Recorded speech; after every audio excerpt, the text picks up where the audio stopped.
So the big number has been 10,000. Hit that mark of 10,000 refugees coming in from Syria. It continues to go up, and there's a push for more migrants to come here from over there. And we have the former Thatcher advisor with us now.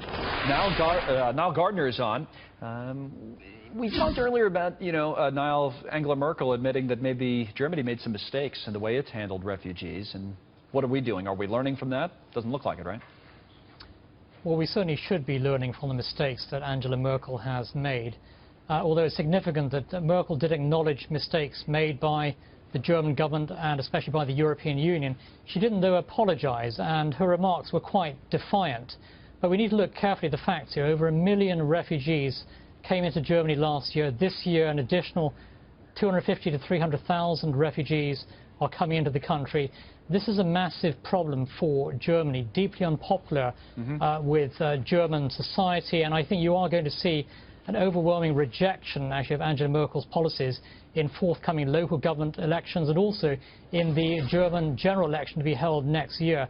But without a doubt, the vast, large-scale refugee influx into Germany has created huge problems for German society, including significant security problems as well. Is your point, though, in citing those large numbers, as I mentioned 10,000 here in the United States, to contrast the two and say it's not as big of an issue here in the United States, or? Well, I think that certainly the numbers are far smaller here in the United States, but 10,000 could rise potentially to the hundreds of thousands in the coming years. Hillary Clinton wants it to go up by a lot. She's talked about that in the campaign. And, so it could be a larger issue down the road, right? Yeah, also, it's impossible to really vet the refugees coming in. Many of the refugees or migrants who've come into Germany and other European countries come from Syria and Iraq. Without a doubt, ISIS has infiltrated the refugee inflow into Europe.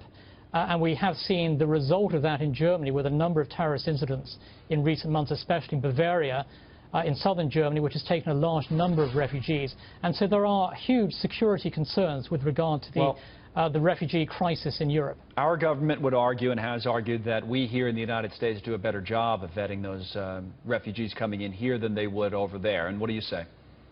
That's really impossible, actually. There's no way of properly vetting refugees coming from war zones in the Middle East. And the German government has openly acknowledged that. They have stated that they have been unable to fully check the backgrounds of many of those coming into Germany.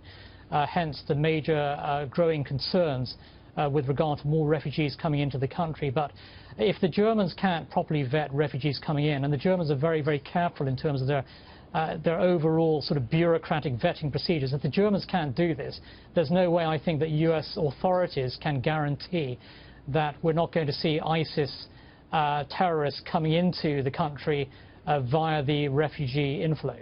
Okay, Niall, thank you very much. I appreciate you coming on with us today.